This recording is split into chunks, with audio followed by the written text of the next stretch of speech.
5장 1절에서 6절을 저 한 절 여러분 한 절 교독하도록 하겠습니다.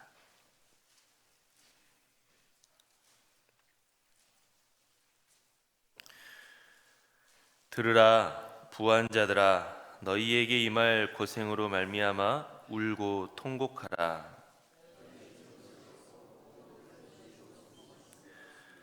너희 금과 은은 녹이 슬었으니 이 녹이 너희에게 증거가 되며 불같이 너희 살을 먹으리라. 너희가 말세에 재물을 쌓았도다.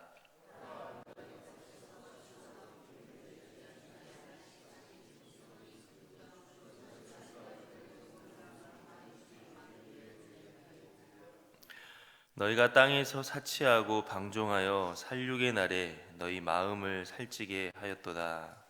너희는 의인을 정죄하고 죽였으나 그는 너희에게 대항하지 아니하였느니라. 아멘. 우리가 오늘 함께 읽은 말씀은 부한 사람들에 대한 경고의 말씀입니다. 1절을 보면 들으라 부한 자들아, 너희에게 임할 고생으로 말미암아 울고 통곡하라 라고 했습니다. 이렇게 오늘 말씀은 특별히 부한 사람들을 향해서 하나님의 심판이 임할 것을 알라라고 말씀하고 있습니다. 왜 하나님께서는 부한 사람들에게 심판을 선고하셨을까요? 성경을 보면 부에 대해서 상반된 느낌의 말씀들이 나옵니다. 먼저는 부가 하나님의 축복의 결과로 나옵니다. 창세기 26장 보면 이삭이 그 땅에서 농사하여 그의 100배나 얻었고 여호와께서 복을 주심으로 그 사람이 창대하고 왕성하여 마침내 거부가 됐다라고 했습니다. 가나안 땅에 흉년이 들자 이삭은 애굽으로 이주하고자 했는데 하나님께서는 이삭에게 야곱으로 가지 말고 내가 내게 지시하는 이 땅에서 살아라 라고 했습니다. 그리고 이 땅에서 살면 내가 너에게 복을 주겠다라고 하셨습니다. 이에 이삭은 하나님 말씀에 순종해서 애굽에 내려가지 않았는데 하나님께서는 약속하신 대로 이삭에게 복을 주셔서 100배의 수확을 거두게 하시고 겁으로 만들어 주셨습니다. 욥기를 보더라도 하나님께서는 욥의 고난 끝에 욥에게 큰 복을 내려 주셔서 그에게 많은 재산을 주셨다라고 했습니다. 이렇게 성경에서 부는 하나님의 복의 결과로 나타나기도 합니다.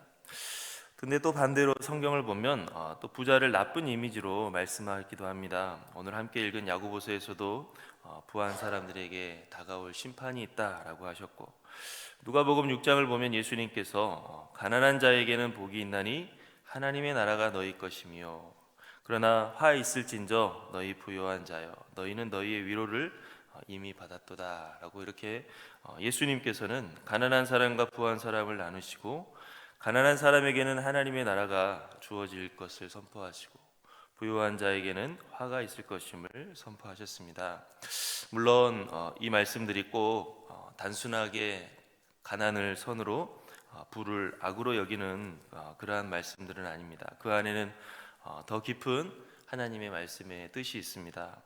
가난하다고 해도 죄악된 마음을 품는다면 하나님께서는 싫어하실 것이고 부하다고 해도 그 하나님을 잘 섬긴다고 하면 하나님께서는 기뻐하실 것입니다. 결국에는 우리가 무엇을 가졌느냐 안 가졌느냐 하는 겉모습이 아니라 하나님께서는 우리의 마음의 중심을 보십니다.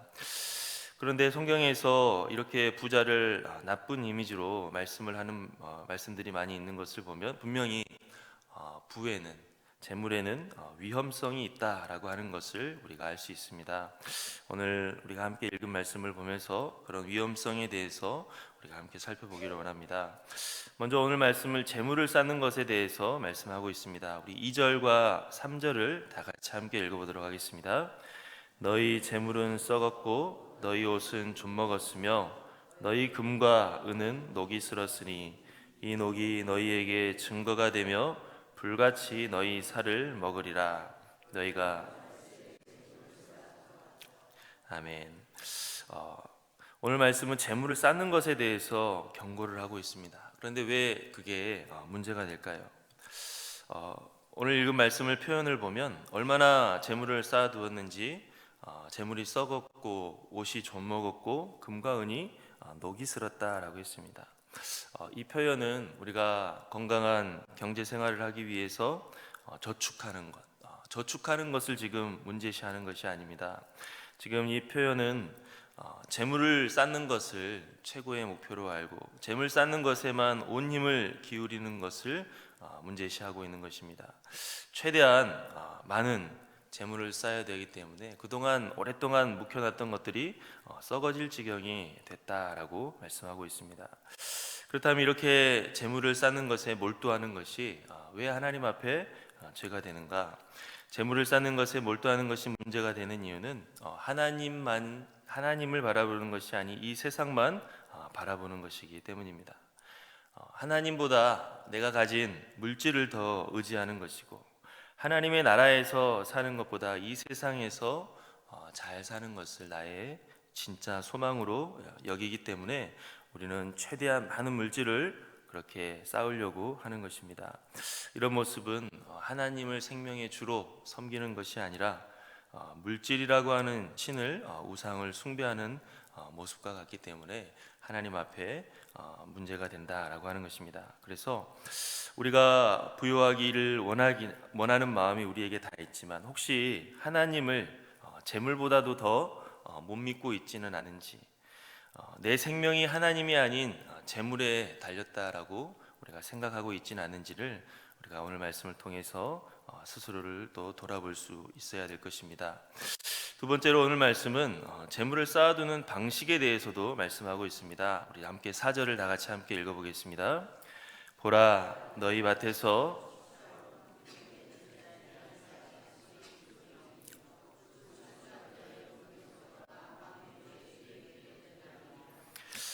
왜 오늘 말씀은 부한 사람들에게 심판을 경고하고 있느냐? 그들이 부당한 방법으로 재물을 쌓았기 때문입니다. 자기 밭에서 일한 품꾼에게 마땅히 삭슬 주어야 되는데 그 주어야 할 삭슬 주지 않아서 그 가난한 일꾼들이 억울해하고 또 음식을 사 먹을 수 없게 만들어서 그들이 통곡하게 만들었기 때문입니다. 하나님께서는 그 통곡 소리가 내 귀에 들렸다라고 하시면서 가난한 사람들을 착취해서 부당하게 재물을 쌓는 부자들을 심판하실 것이다 라고 말씀하셨습니다. 우리는 여기에서 부의 또 다른 위험성을 볼 수 있는데 왜 사람들은 옳지 않은 방식으로 재물을 쌓으려고 하는 것일까요? 왜 사람들은 다른 사람들을 희생해서라도 재물을 쌓으려고 하는 것일까요? 그것은 우리가 가지고 있는 이 재물에 대한 욕심이 끝이 없이 커지기 때문입니다. 내가 적게 가졌을 때는 충분하게 가지고 싶은 마음이 드는 것은 당연한 일입니다. 그러나 많이 가진다고 해서 이제는 만족하고 더 가지고 싶은 그 바람이 없어지는 것이 아닙니다. 많이 가지고 있어도 더 많이 가지고 싶은 것이 사람의 끝없는 욕심이고 죄악된 마음입니다. 그래서 그 죄악된 욕심 때문에 일평생 다 써도 못 쓸 재물 우리가 다 쌓아두고 있다 할지라도 항상 우리 마음 가운데에는 부족함을 느끼고 그 죄악된 욕심 때문에 다른 사람을 희생하기까지 해서라도 더 많이 쌓으려고 하는 것입니다. 그래서 오늘 우리가 함께 읽은 말씀은 부유하기를 원하는 우리들에게 그 끝없는 욕심에 대해서 주의하도록 말씀하고 있습니다. 그 죄악된 욕심으로 인하여서 더 큰 죄악에 빠지지 않도록 우리를 경계하고 있는 것입니다. 세 번째로 오늘 말씀은 재물을 쓰는 모습에 대해서도 말씀하고 있습니다. 우리 5절 말씀 다 같이 함께 읽어보도록 하겠습니다. 너희가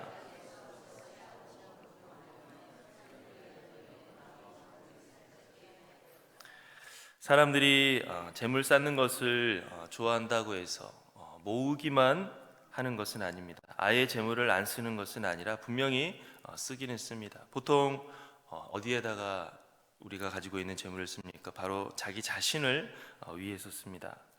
오늘 말씀에서 하나님께서는 부한 사람들을 경고하시는 이유 중에 하나가 그들이 자기의 사치와 방종을 위해서 재물을 쓰기 때문이다 라고 했습니다. 우리는 내가 가지고 있는 재물을 나 자신을 위해서 쓰는 것이 무슨 잘못인가 하고 생각할 수 있습니다. 그런데 성경에서 지적한 이 부한 사람들처럼 자기 자신의 사치와 방종을 위해서만 쓴다는 것은 그 사람의 마음과 또 삶의 목적이 얼마나 잘못되었는지를 보여줍니다. 그들은 사치와 방종, 새 번역에서는 사치와 쾌락이라고 번역된 이 말의 뉘앙스처럼 죄악된 욕구가 그 속에 가득했습니다. 그들은 자기 자신만 생각하는 사람들이었습니다. 그래서 재물을 사용함에 있어서 하나님의 뜻과는 상관없이, 다른 사람들은 상관없이 오직 자신의 욕구를 위해서, 자신의 죄악된 욕구를 위해서만 사용했던 것입니다. 우리가 하나님 앞에서 재물에 대한 올바른 모습을 가져야 된다라고 했을 때 그것은 재물을 쌓는 것뿐만 아니라 재물을 쓰는 것에 있어서도 해당할 것입니다. 재물을 쌓을 때도 하나님 앞에서 해야 되지만 재물을 쓸 때도 하나님 앞에서 해야 된다라고 하는 것입니다. 그래서 재물을 쌓는 것을 보면서도 그 사람의 중심을 알 수 있듯이 재물을 쓰는 것을 보면서도 그 사람의 중심을 알 수가 있습니다. 재물을 올바르게 쓰는 것은 내가 가진 재물이 본래 하나님께서 주신 것임을, 또 하나님께서 맡기신 것임을 우리가 분명히 알고 하나님 보시기에 기쁘신 대로 쓰는 것입니다. 하나님께서 내게 복을 주신 것은 내가 복의 통로가 되기를 원하시는 뜻도 있습니다. 그렇기 때문에 나 자신만을 생각할 것이 아니라 하나님의 나라를 생각하고 또 함께 살아가는 사람들을 생각해야 되는 것입니다. 이처럼 오늘 말씀은 부의 위험성에 대해서 우리에게 말씀하고 있습니다.